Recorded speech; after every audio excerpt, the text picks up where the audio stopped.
육신의 고통이나 질병은 눈에 보이는 것이기 때문에 우리가 전력을 기울여 치료하려고 애를 씁니다. 그러나 마음은 아무리 병이 들어도 눈에 안 보이기 때문에 대수롭지 않게 생각하고 내버려 둘 때가 많습니다.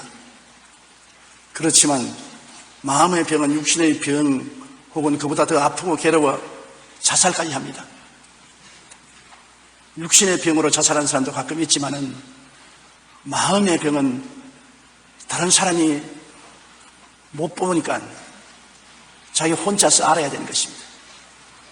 그 고통을 견디지 못해서 스스로 목숨을 끊는 사람들이 수없이 많습니다. 우리의 삶의 기쁨과 행복을 갈기갈기 찢어놓는 마음의 고통을 우리는 다소간 가지고 있는데 이것을 어떻게 해야 되겠습니까? 어떤 마음의 고통이 있어요?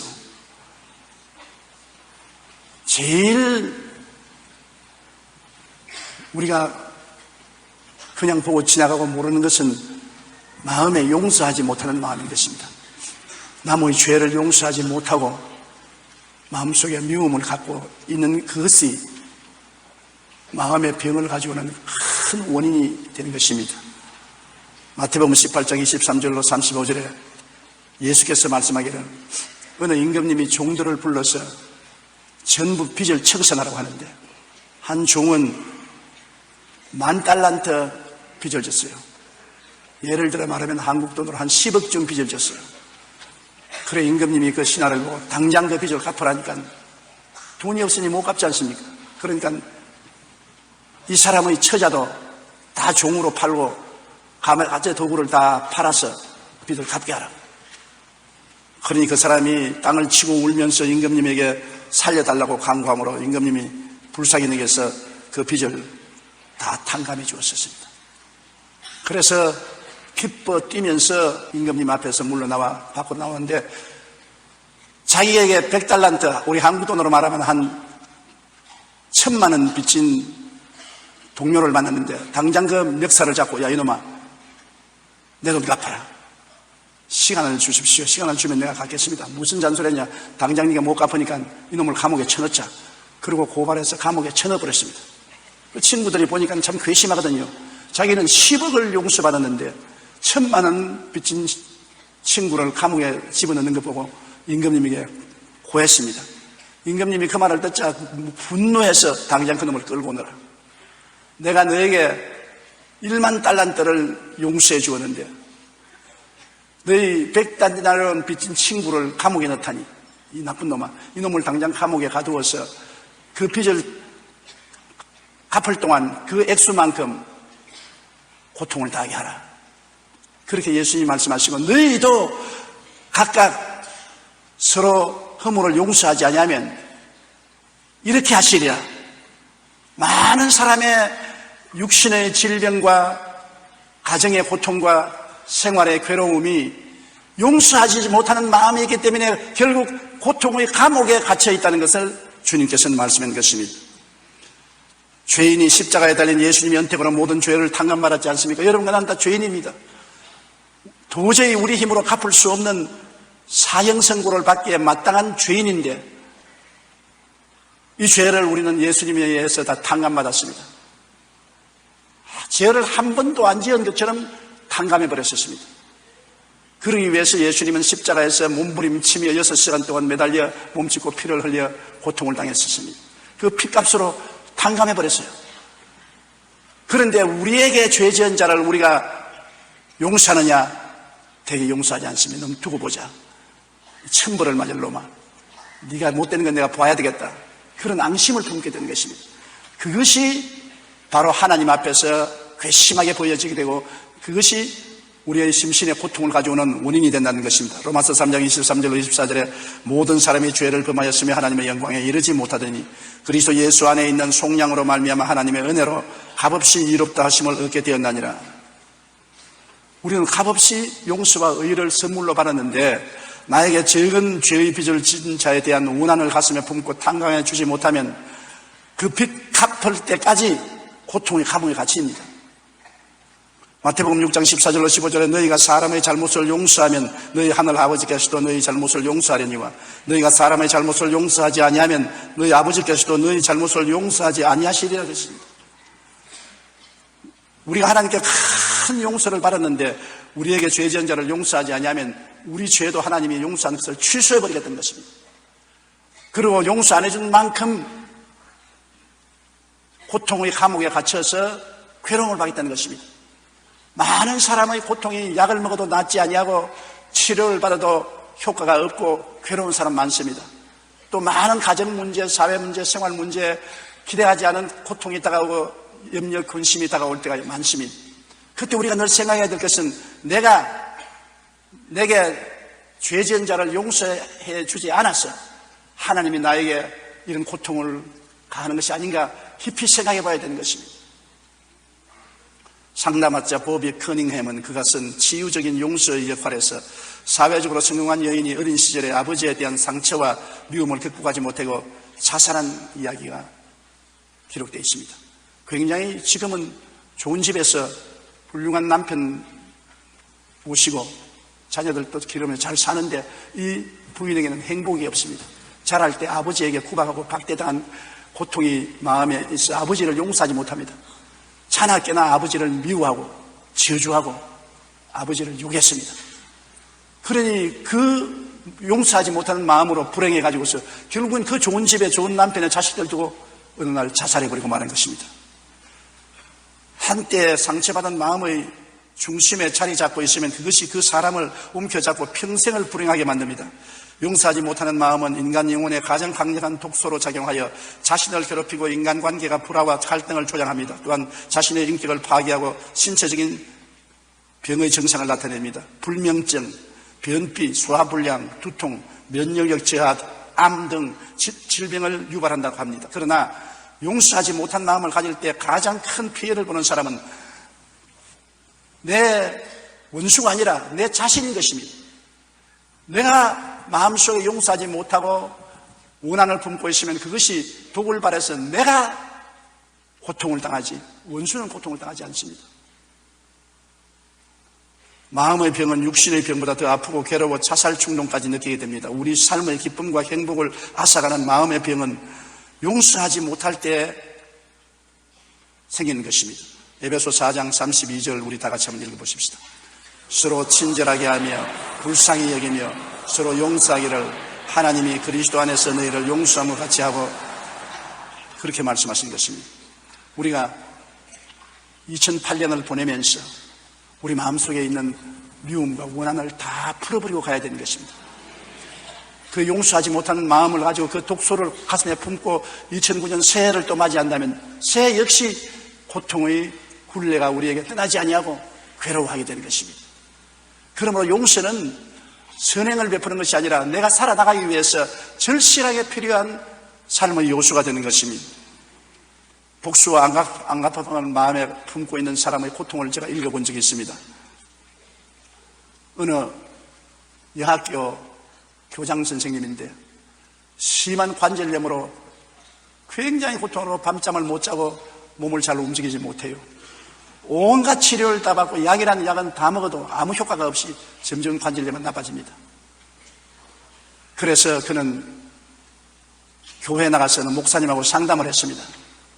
목사님이 혹시 마음속에 원한을 품고 있는 게 있습니까? 미워하는 사람이 있습니까? 고개를 숙이더니 끄떡끄떡했습니다. 누구를 미워합니까? 우리 남편을 미워합니다. 얼마나 미워합니까? 죽이고 싶도록 미워합니다. 남편하고 같이 삽니까? 아니요. 10년 전에 이혼했습니다. 그런데 법적으로는 이혼했는데 마음으로는 이혼을 안 하고 있어요.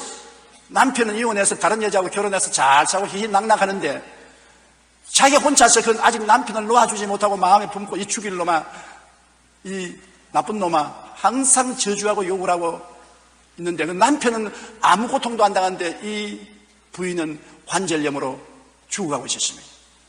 그래서 목사님 말했습니다. 빨리 이혼을 하세요. 아니 법적으로 했는데요. 법적으로는 이혼했는데 마음으로 안 했잖아요. 마음에 아침 저녁으로 늘 가슴에 품고 있잖아요. 남편을. 오늘 그 남편을 예수 그리스도 이름으로 회개하고 돌려보내세요. 빠이빠이 하세요. 그래야 법적으로 이혼한과 동시에 마음으로도 완전히 떠나보내야 되는 것입니다. 미워하지 말고 용서해서 가서 잘 살아라 할렐루야 하고 보냈어요. 못해요. 나는 못 살아야지. 잘 사는 꼴 못 봐요. 그런다고 해서 못 살 거 아닙니다. 당신이 못 살게 돼요. 그 미움을 가지면 그게 독이 당신의 심신을 괴롭히고 관절염을 괴롭히고 결국 당신이 못 살게 되고 말아요. 그러므로 용서해 주세요. 목사님의 설득을 듣고서 엎드려서 하나님, 우리 10년 전에 이혼한 남편을 내 마음에서 용서하고 떠나보냅니다. 예수님이 보혈로 씻어주시고 가서 잘 살게 해 주시옵소서. 하나님 아버지, 미워하는 것을 회개합니다. 그 기도를 하고 난 다음부터 마음의 평안을 얻고 그 길로부터 관절염이 낫기 시작하여 얼마이지 않다가 관절염이 다 사라지고 깨끗하게 되었다는 이야기를 읽어보는 것입니다. 백향이 무효된 것이 용서하는 마음을 갖자 치료의 역사가 일어난 것입니다. 골로새서 3장 13절로 14절에 누가 누구에게 불만이 있거든 서로 용납하여 피차 용서하되 주께서 너를 용서하신 것 같이 너희도 그리하고 이 모든 것 위에 사랑을 더하라. 이는 온전하게 맺는 띠니라. 용서만 할 뿐 아니라 한 걸음 더 나가서 축복도 하고 사랑도 하는 것입니다. 아유, 나는 그건 못합니다. 나는 성자도 아니고 천사도 아니니 그거 못합니다. 못하면 그것이 내게 암초가 되어서 고통을 가져오는 것입니다.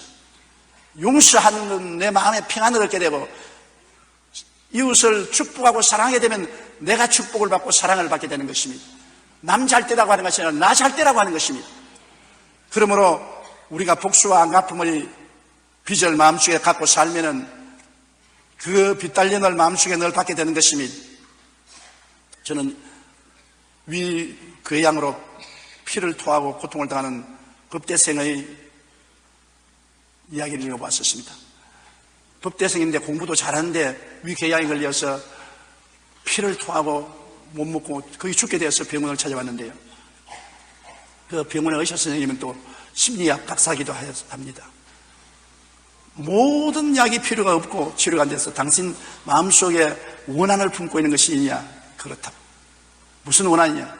내가 어릴 때 우리 할아버지 손을 잡고 우리 논에 나갔습니다. 우리는 가난해서 논을 한 마지기밖에 안 가지는데 돈두렁을 같이 한 이웃집은 굉장히 땅 부자입니다. 그런데 그 이웃집 노인이 자꾸 우리 논두렁을 파먹어 들어오는 것입니다. 그렇게 논이 많으면서도 불구하고 한 마지기는 우리 논을 자꾸 논두렁을 파먹어 들어와서 우리 땅을 야금야금 빼앗아가는 것입니다. 하루 아침에 우리 할아버지와 그 노인이 대판 싸움이 붙어서 그 할아버지가 우리 할아버지를 밀으니까 할아버지가 논두렁에서 넘어져서 머리를 돌멩이에 부딪혀가지고 뇌된창이 걸려서 세상을 떴습니다. 그럼에도 불구하고 보상 하나 못 받았습니다. 왜냐하면 이 노인은 돈이 많고 힘이 있기 때문에 자기가 밀어놓고 난 다음에 안 밀었다고 한대. 나는 어린 애기이기 때문에 내가 증언을 해도 내 증언을 받아들이지 않냐고 사고사로 죽고 보상도 못 받았습니다. 내가 그때 어릴 때도 너무나 원한이 되어서 내가 결코 법률가가 되고 판사가 되고 혹은 검사가 되어서 이 원수를 갚겠다. 그것이 내 생의 전체 목적입니다. 우리 할아버지 원수를 갚겠다. 그래서 나는 고등학교를 마치고 법대에 들어와서 지금 법률을 공부하고 있는데 원수를 갚기 전에 내가 죽게 됐습니다. 위궤양에 걸려서 밥을 못 먹고 이렇게 고통스러워서 어떻게 합니까? 그러니까 의사 선생님이 당신은 원수 갚기 전에 당신이 먼저 죽소. 당신의 위궤양은 미움으로 말미암아 다가온 독소요. 당신이 그 노인에 대한 미움을 놓아버리고 용서하고 축복해주면 당신이 낫습니다. 이 청년이 고개를 슬슬 흔들었습니다. 너무나 고통스러워서 그렇게 할 수가 없습니다. 그게 내 법과를 공부하는 목적인데요. 당신 법대 졸업하기 전에 죽는다고요. 지금 보통 심한 위궤양이 아닙니다. 출혈성 위궤양인데 당신이 이대로 있으면 죽는다고. 내가 아무리 치료해도 약발이 들어가지 않습니다. 당신의 마음속에 미워하고 원한을 품은 독소가 있으니까 안 되지 않아요. 회개하고 용서하고 마음속에 사랑을 품으면 당신이 고침받을 수 있습니다. 용서하고 당신의 마음의 이미지 속에 원한을 품은 이미지를 웃고 악수하고 화해하는 사랑의 이미지로 바꾸십시오. 그 청년이 너무 괴로우니까 의사 선생님대로 용서하고 마음에 미워하는 심정을 없애버리고 사랑하는 이미지를 바꾸고 난 다음에 그 위궤양이 나았다는 의사 선생님의 기록한 책을 제가 읽어보았었습니다. 마태복음 5장 43절로 44절에 또 내 이웃을 사랑하고 내 원수를 미워하라 하였다는 것을 너희가 들었으나 나는 너희에게 이르노니 너희 원수를 사랑하며 너희를 박해하는 자를 위하여 기도하라. 정말 힘든 말이지요. 원수를 미워하지만 안 하는 게 아니라 사랑을 하라는 것입니다. 보통 여러분 우리는 이렇게 말하면 나 사랑은 못해도 미워는 안 하겠습니다. 그러나 한 걸음 더 나가서 원수를 사랑하고 원수를 축복하는 기도를 하는 것입니다. 그렇게 불공평한 일이 어디 있습니까? 원수를 어떻게 내가 사랑하고 잘 되라고 기도합니까? 결국은 원수를 사랑하라는 것은 너 자신을 사랑하라는 것이고 원수를 위해서 기도하라는 것은 너 자신을 위해서 기도하라는 것과 같은 것입니다. 원수를 향한 사랑이 원수에게 떨어지지 않습니다. 돌아와서 나에게 들어와서 내가 사랑으로 치료를 받게 되고 원수를 축복하는 기도를 하면 그 기도가 원수에게 떨어지는 것이 아니라 내게로 돌아와서 나에게 축복으로 변화되는 것입니다. 결국엔 내 자신이 축복받고 살기 위해서 미움을 던져버리고 원수를 사랑하고 원수를 위해서 기도하라는 이 하늘나라의 원리를 주님께서 말씀한 것입니다. 우리가 인간의 이성으로는 도저히 깨달을 수 없고 그럴 수가 있느냐고 생각하지만은 하나님은 그 원리를 우리에게 보여주시는 것입니다. 마가복음 11장 25절에 서서 기도할 때 아무에게나 혐의가 있거든 용서하라. 그리하여 하늘에 계신 너희 아버지께서도 너희 허물을 사하여 주시니라. 이거 보십시오. 이웃을 용서하는 것은 이웃 잘 되라고 하는 것이 아니라 내가 용서받기 위해서 그렇게 하는 것입니다. 내가 이웃을 용서하지 못하면 내가 용서 못 받는 것입니다. 그러므로 이웃을 용서하고 축복해 주는 것은 내가 용서를 받고 내가 축복을 받기 위해서 하는 길이 바로 그것인 것입니다. 하버드 대학의 카논 박사는 연구 결과 화를 내면 보통 때보다 피가 훨씬 빨리 응고된다고 말했었습니다. 한 의학 보고서 발표에 의하면 화가 나면 심한 복통이 일어나고 맥박이 높아지면서 혈압이 상승하여 때로는 졸도하게 된다고 합니다. 그래서 평소에 혈압이 높은 분들이 심한 화를 내다가 혈압이 높아져서 쓰러져서 뇌출혈로 죽을 때가 가끔 있습니다. 우리 한국말로는 예부터 화병으로 죽는다는 말인 것입니다. 영국의 의사팀들이 분노에 대한 실험을 했습니다. 사람이 화를 내고 요구를 하는데 그 코와 입에서 분노의 김이 나오는데 그 김을 시험장치를 통해서 1시간 동안 시험관에 모았습니다. 그리고 화학체를 하니 노란 액체가 되었어요. 그것을 실험용 쥐에게 주사를 했더니 한 방에 직사해버렸습니다. 한 사람이 1시간 동안 화를 내서 그 몸에서 나오는 독을 실험해 보니까 100사람을 죽일 수 있는 맹독이라고 말하는 것입니다. 내 한 사람이 1시간 화냈는데 그 화를 시험관에 받아가지고서 그 김을 액체로 만들어서 시험해 보니까 100사람을 죽일 맹독이라고 말하는 것입니다. 마음에 쌓인 복수와 안갚음의 빚은 누구보다도 당사자의 병을 들게 하고 파멸시키는 원흉이며 주변 사람들도 크게 상처를 입게 되는 것입니다. 100사람을 죽일 만한 독이면 자기가 얼마나 상처를 입겠습니까? 그러므로 화를 내지 말아야 돼요. 내가 화날 일이 있어도 하나님께 기도하고 참아야 됩니다. 왜? 내가 그 화로 말미암아 큰 해를 당할 것이기 때문이었습니다. 프란시스 베이컨은 복수를 꿈꾸는 사람은 자신의 상처를 아물지 못하게 한다고 말하는 것입니다. 남을 무단을 가지고 복수하겠다고 하면 자기의 상처가 더 아물어지지 않는 것입니다. 그러므로 이 해가 지나기 전에 우리들은 복수하고 싶은 마음을 다 제쳐놓고 원수가 잘못되라고 저주하는 말을 버리고 원수를 위해서 축복하고 사랑의 말을 해주고 은혜를 베풀어서 하나님이 여러분을 축복하고 은혜 베풀고 여러분에게 도움을 줄 수 있는 길을 열어놓기를 예수님 이름으로 축원합니다. 그것이 바로 하나님과 나에게 막힌 담을 흘러놓는 것입니다. 미움과 원한과 저주는 하나님과 나 사이를 막아버리고 마는 것입니다. 그것을 이웃에게 풀어놓으면 나와 하나님 사이가 풀려서 비로소 하나님이 성령으로 우리에게 다가와서 은혜와 축복을 주실 수 있게 만들어주는 것입니다. 인간으로 생각하면 굉장히 어려운 일이지만 이게 우리가 치료받는 길인 것입니다. 이것이 우리가 마음의 평화와 기쁨과 행복을 가지는 길인 것입니다. 우리가 아무리 미워하고 분노를 내고 주먹을 휘두른다고 해서 상대방이 그로 말미암아 고통받지 않습니다. 내가 고통받고 내가 마음에 독소가 생기고 내가 심신이 병들고 내가 불행해지고 마는 것입니다. 또한 우리가 이 해를 지나가면서 우리 마음속에 웅크리고 있는 오래된 상처를 다 치료하고 가야 되는 것입니다. 사람들마다 이 세상에 살면서 마음에 상처를 입지 않아요? 한 번도 상처 안 입은 사람 한번 손들어 봐 주십시오. 부모에게 받은 상처도 있고, 자식에게 받은 상처도 있고, 이웃에게 상처받은 사람, 친구에게 상처받은 사람, 상처받은 사람 많습니다. 어느 부형님이 내게 편지를 쓰셨는데, 그 편지에 참 입에 밥으로 나눠먹을 만큼 친한 친구인데, 그 친구에게 돈을 1억 빌려주고 사기를 당해서 도저히 분해서 살 수가 없다는 것입니다. 그냥 다른 사람 몰라도 그렇게 친한 친구가 돈 1억을 사기쳐서 자기의 돈을 빼앗아갔는데 그 고통이 말로 다 알 수 없어 매일같이 땅을 치고 벽을 주먹으로 치고 머리를 박고 고통을 당해서 견딜 수가 없는데, 한 번은 저희 설교를 듣고 비로소 마음속에 평화를 얻었다고 편지가 왔습니다. 그곳에서 설교 내용이 뭐냐면, 버릴 수 있는 것은 버려라, 고칠 수 있는 것은 고쳐라, 버리지도 못하고 고치지도 못하면 운명인 줄 알고 받아들여라. 그 말을 듣고 내가 이 미친놈이 돈 1억 먹고 달아났는데 이것을 버릴 수도 없고 붙잡을 수도 없고 내가 가슴을 치는데 내 가슴 속에 있는 이것을 내 팔자가 이러니 어떻게 하냐고 잊어버려야 되겠다. 그렇게 마음이 들어서 그때부터 마음에 평안을 얻고 너무나 마음이 평안해서 목사님 설교는 전부 구해서 지금 듣고 있다고 그런 말을 했습니다. 내가 옛날에 서대문에 있을 때 모 고등학교 영어 선생인데 학교 교무실에서 동료 친구들에게 예수 믿으라고 전도를 하는데 동료 친구들이 다 모아서 조롱을 했습니다. 사람을 모욕했습니다.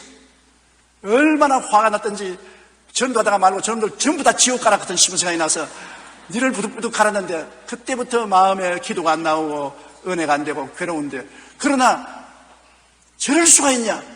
같은 동료가 전도하면 안 믿으면 그냥 안 믿지 그걸 가지고 나를 모욕하고 나를 짓밟을 수가 있느냐? 저럴 수가 있느냐? 그래서 하나님께 기도했답니다. 하나님, 세상에 저럴 수가 있습니까? 저럴 수가 있습니까? 하나님이 대답하시기를 그럴 수도 있다. 그만 마음이 편안하더랍니다. 그때부터 마음에 분노해서 저럴 수가 있냐? 저럴 수도 있다. 그것을 못 받아들일 때 고통이 있다고 하는데 그럴 수도 있다고 받아들이고 난 다음에 마음이 편안하게 됐다고 내게 와서 간증하는 말을 들었었습니다. 우리가 우리의 처한 환경에 대해서 불평하고 원망하고 대결하면은 원수가 되어서 늘 싸워야 되고 괴롭지만은 이것이 내 운명이다. 내게 주어진 팔자다. 나는 이 속에서 살아야 되겠다. 그렇게 해야 되는 것입니다. 나는 장애인들을 보고 그걸 느꼈습니다. 온몸이 비뚤어지고 사지가 비뚤어지고 말도 잘 못하고 화장실도 못 가고 밥도 스스로 못 먹는 그의 아이고 내 팔자야, 우리 어머니 아버지가 왜 나를 이렇게 낳았냐, 하나님이 왜 나를 이렇게 낳으시느냐, 원망하고 불평하면 얼마에서 죽습니다. 그런데 그분들에게 가장 놀란 것은 이것이 내 팔자라고 받아들이는 것입니다. 이건 내 팔자가 이렇다. 그러므로 나는 내 팔자대로 산다. 하나님을 믿고 찬송도 하고 기도도 하고, 내가 악수하니까는 활짝 비뚤어진 얼굴로 웃으면서 악수를 하고, 야 도대체 성자가 아닌가, 이거 어떻게 이럴 수가 있느냐. 그러나 그들은 운명을 원망하고 탄식하지 않고 운명을 받아들인 것입니다. 그 운명을 받아들인 그 자리에서 하나님께 영광을 돌리는 것입니다. 미국에 유명한 부흥사 한 분이 있는데 그 이름은 잊어버렸습니다만, 어머니에서 태어날 때부터 팔도 없고 다리도 없고 발가락 2개만 있어요. 팔도 없고 다리도 없고 몸에 발가락 2개만 있어요. 그러니 모든 사람이 다 저주받았다 그러고 손가락질 했는데, 그 어머니는 하나님이 절대로 실수를 안 하신다. 하나님은 당신의 뜻이 있어서 이런 애를 낳게 했다. 얘는 하나님의 특별한 선물이다. 그래서 엄마가 입히고 먹이고 목욕시키고 그렇게 길렀습니다. 그리고 휠체어에 앉혀가지고서 초등학교로부터 대학까지 어머니가 데리면서 공부시켰습니다. 이 몸에 붙은 발가락 2개를 가지고서 노트에 책을 기록하고 해서 신학대학까지 맞고 목사가 되는 것입니다. 그가 강단에서 설교하면 수많은 청중들이 눈물바다가 되는 것입니다. 더구나 젊은 청년들이 담배 피고 술 마시고 마약 중독된 사람들이 수천 명, 수만 명씩 회개시키는 것입니다. 그가 하는 말이, 여러분 보세요. 나는 팔도 없고 다리도 없고 발가락 2개만 가지고 사는 사람이지만은 하나님을 믿고 이렇게 행복하고 기쁜데 사지가 멀쩡한 여러분들이 왜 술주정뱅이가 되고 왜 아픈 죽가 되고 왜 인생을 낭비합니까? 나 같은 사람도 사는데 당신들은 무엇해서 원망과 불평을 합니까? 그 말에 젊은이들이 숙연해지고 자기들의 잘못을 회개하고 통회하고 돌아오는 것입니다. 이분은 지금도 목회자로서 말씀을 전가하고 있는데 그 설교를 할 때 수많은 사람들이 감동을 받고 눈물을 흘리고 변화를 받습니다. 자기가 그렇다고 해서 원망하고 불평하고 나는 팔도 없고 다리도 없고 발가락 2개만 가지고 태어났으니 이럴 수가 있느냐고 부모를 원망하고 하나님을 원망했더라면 벌써 죽었을 것입니다. 그러나 하나님께 감사하고 찬양하고 웃고 자기는 특별한 사명을 가지고 나온 사람이니 자기 그 사명을 다한다고 할 때 하나님이 같이 하셔서 축복해 주시고 귀하게 사용하는 종이 된 것입니다. 그러므로 여러분, 우리의 운명을 버릴 수 있으면 버리십시오. 고칠 수 있으면 고치십시오. 버리지도 못하고 고치지도 못할 바에는 받아들이십시오. 그리고 하나님께 극복할 수 있는 힘을 달라고 기도하고 감사하십시오. 어떤 부인이 심히 자기 주장이 강하고 자기를 나타내려고 몸부림치는 그런 부인이기 때문에 사람들이 다 기피했습니다. 남편에게도 자기 주장을 심히 하고 고집이 세고 사람들하고 다투면 앉으려고 하고 항상한 여인이었습니다. 그래서 그 심리치료를 받아보니까 자랄 때 많이 구박을 받았어요. 부모에게도 멸시를 당하고 형제나 친구들에게도 구박을 당하고 사랑을 받지 못했어요. 그래서 자기를 보호하겠다는 본능이 있어서 언제나 사람들 앞에 하면 자기 본능을 나타내서 자기를 보호하려고 하는 마음의 상처를 가지셨는데 이것이 자라서 결혼을 해서 가정을 이루고도 조금이라도 자기에게 상처를 준다고 생각하면 엄청나게 대결하고 싸우고 자기를 보호하는 본능이 나타났어서 사람들을 기피하게 되고 사람들에게 사랑을 못 받았었습니다. 그것을 깨닫고 난 다음에 자기의 상처를 주님께 다 내놓고 어릴 때 입은 상처를 주님 고쳐주시옵소서 회개하고 잡아오고 기도하고 성령의 은혜로 그 마음의 상처가 다 아물고 난 다음에 그렇게 착하고 사람들에게 사랑받는 귀한 여인이 되었다는 글을 읽어본 것입니다. 잠언서 17장 22절에 마음의 즐거움은 양약이라도 심령의 근심은 뼈를 마르게 한다. 마음이 편안하고 즐거우면 그것이 약공장이 되어서 모든 병을 고치지만은 마음의 근심은 뼈로 마르게 한다. 뼈가 마를 정도로 고통이 오니까 어떤 살이 녹지 않겠습니까? 어떤 병이 들지 않겠습니까? 마음의 근심은 우리를 도적질하고 죽이고 멸망시키는 마귀의 도구인 것입니다. 타인에 대하여 항상 의심하고 적대감을 가진 사람이 간증하는 걸 들으니까 그는 소년 시절에 부모를 잃고 친척집에서 자랐는데 이 친척집에서 쫓겨나서 다른 친척집으로 또 거기에서 쫓겨나서 다른 친척집으로 나중에는 가출해서 가출 소년들하고 함께 사는 이러한 배반당하고 멸시당하고 소외당한 삶을 살았습니다. 어른이 되고 난 다음에도 모든 사람에 대해서 적대감을 가지고 사회에 대해서 반항감을 가지고 삶에 굉장한 어려움을 당했는데 그가 목사님하고 상담하고 심리치료를 받았었습니다. 그러니까 어릴 때 그 이야기를 해서 그 어릴 때 기억을 지우도록 하나님 앞에 기도를 받고 하나님 앞에서 어릴 때 그 상처 입은 기억을 치료해달라고 간구하고 기도하고 하나님 은혜로 그 상처가 치료받고 난 다음부터 정말 훌륭한 인기 가진 사람이 되었다는 말을 들었었습니다. 하나님은 여러분 우리가 구체적으로 상처를 내놓아야 치료합니다. 무조건 하나님 날 도와주시옵소서 하지 말고 내가 언제 어떤 상처를 가지고 있는데 그 상처를 하나님께 내놓고 하나님 이 상처를 고쳐주시옵소서 할 때 그 상처를 고쳐주는 것입니다. 내가 청년 시절에 혹은 소녀 시절에 이런 고통을 당했었습니다. 그 고통을 지금도 마음에 품고 있었는데 그것이 지금 내 인격을 지배하고 있으니 주님 이 상처를 낫게 해주십시오. 옛날로 돌아가서 그 상처를 하나님 앞에 펼쳐놓고 하나님께 치료해달라고 기도하면 하나님의 능력이 내려와서 그 상처를 치료해서 그 악한 영향력을 없애고 평안하게 만들어 주시는 것입니다. 잠언서 18장 14절에 사람의 심령은 그의 병을 능히 이기려니와 심령이 상하면 그것을 누가 일으키겠느냐. 사람의 심령이 평안하면 어떠한 병도 능히 이깁니다. 심령이 상하면 아무도 고칠 수가 없습니다. 어떤 약도 어떤 의사도 치료를 못하는 것입니다.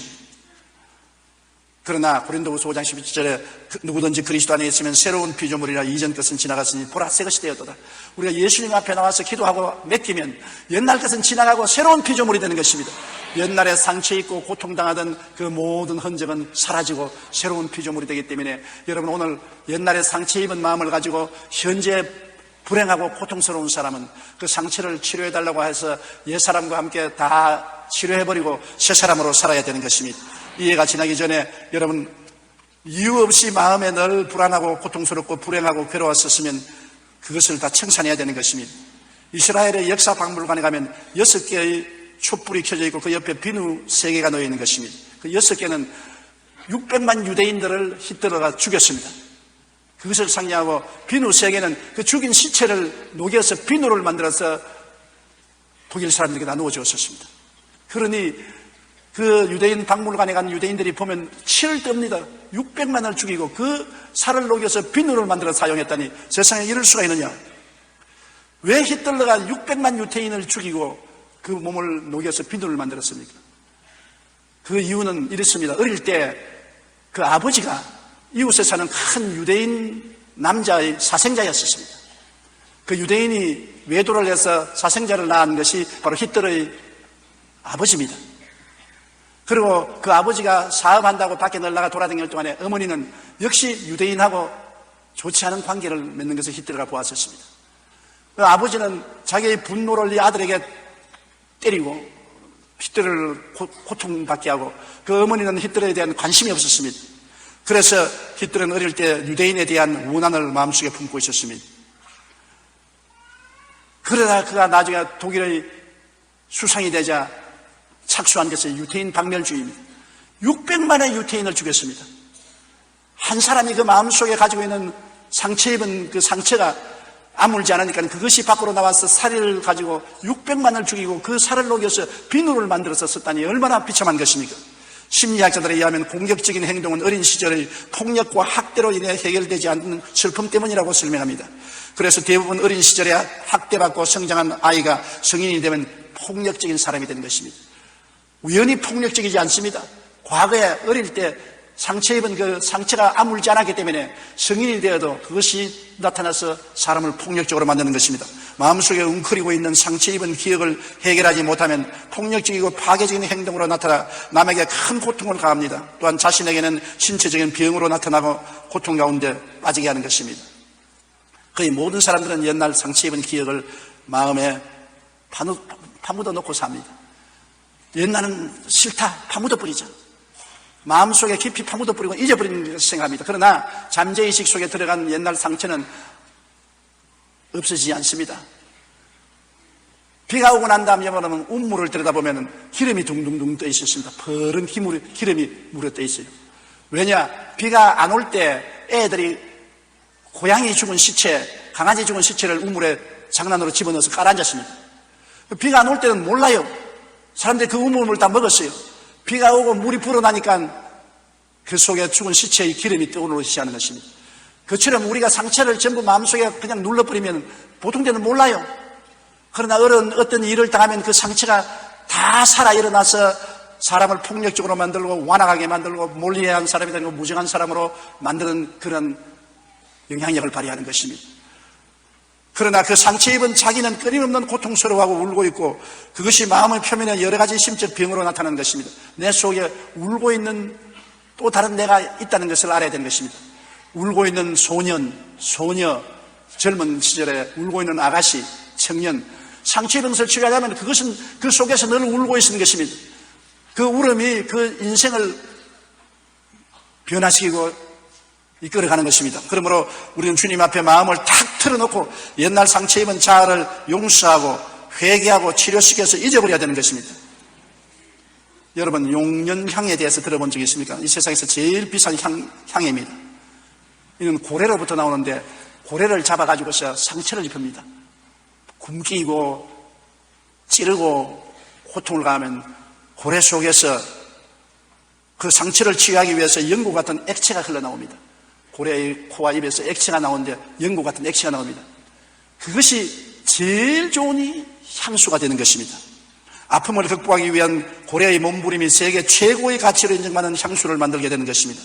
상처는 분명히 아프고 고통스러우지만 상처를 잘 치료하면은 우리 인생이 그로 말미암아 굉장히 깊어지고 이해력이 많아지고 향기로운 인생이 될 수가 있는 것입니다.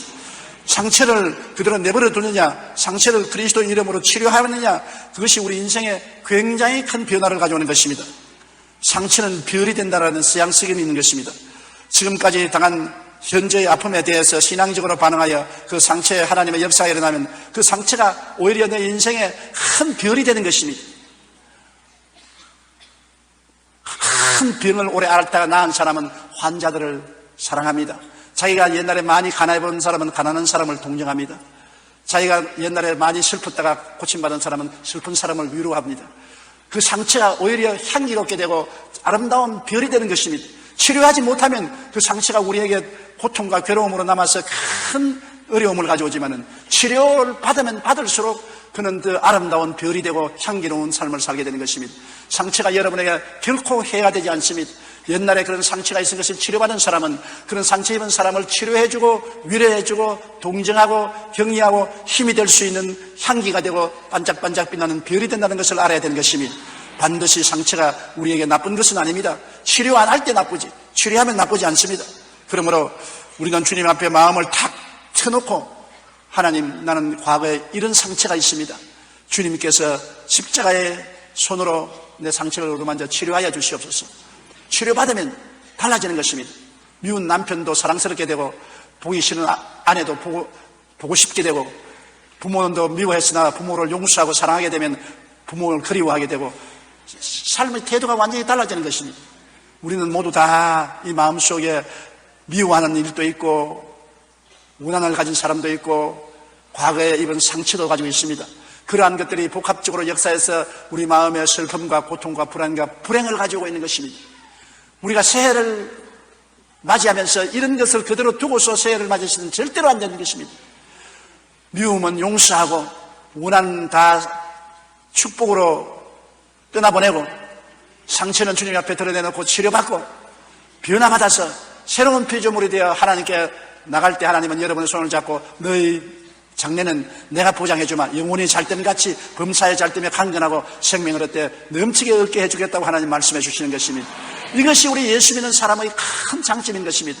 예수님은 사람으로 오셔서 34년 동안 인생으로 살면서 인간의 모든 희노애락을 다 체험하고 주님은 나중에 인간의 죄와 불의 초악과 저주 절망과 죽음을 걸머지고 십자가에 못 박여 몸짓고 피를 흘려 당신 자신을 헌신해 주셨습니다. 주님은 우리의 모든 사정을 다 합니다. 왜냐하면 우리가 되었기 때문에, 우리처럼 인생을 살았기 때문에. 그가 태어날 때도 가장 가난하게 태어나서 누울 자리가 없어 말구유에 누웠었습니다. 청년 시절에는 아버지를 도와 목수일을 했었습니다. 그리고 수많은 사람에게 멸시를 당하고 손가락질을 당하고 배반을 입었었습니다. 나중엔 자기 사랑하는 제자에게 팔려서 원수의 손에 넘어가고 그 많은 고통과 괴로움을 겪었기 때문에 주님은 우리를 다 아는 것입니다. 우리의 모든 고통과 괴로움을 다 아는 것입니다. 예수님께 나가면 주님께서 못 고칠 병이 하나도 없습니다. 마음의 병을 다 고치고 마음의 원한을 다 씻어주는 것입니다. 그렇기 때문에 수고하고 무거운 짐진 자들은 다 내게로 오라겠습니다. 어떤 마음의 수고와 무거운 짐을 져도 다 내게로 오라. 내가 너를 쉬게 해주겠다고 말씀하는 것입니다. 주님이 못자국난 손으로 여러분을 어루만져주고 여러분을 마사지 해주시면 여러분은 새 사람이 되는 것입니다. 보라, 새 것이 되었다고 말할 수 있는 것입니다. 오늘 여러분이 교회를 떠나기 전에 예수님 앞에서 새 것이 되어 나가십시다. 새 사람이 되어서 새해를 향해서 우리 나가는 개인이 되시기를 주님 이름으로 축원합니다. 우리 고개 숙여 기도드리겠습니다. 사랑이 많으신 우리 아버지 하나님, 우리는 이 세상에 살면서 많은 미워하는 사람도 생겼고 원수도 생겼고 원한도 가지고 있고 이것을 풀지 않고 있을 때가 너무나 많습니다. 오늘 원하오니 주의 성령께서 도와주셔서 미워하는 사람 다 풀게 도와주시옵소서. 용서하고 사랑해서 내 마음에서 떠나가게 하여 주시옵소서. 내 마음이 홀가분해지고 치료되게 도와주시옵시고 우리가 살아오는 동안에 입은 마음의 상처도 감추어 놓지 말고 피하지 말고 주님 앞에 드러내놓고 다 치료를 받고 고침을 받아 상처가 향기가 되고 반짝이는 별이 되게 만들어 주시옵소서. 모든 수고하고 무거운 심신의 짐을 다 벗어놓고 새로운 마음, 새로운 정신으로 새해를 맞이하는 우리들이 되게 도와주시옵소서. 예수님 이름으로 기도드리옵나이다.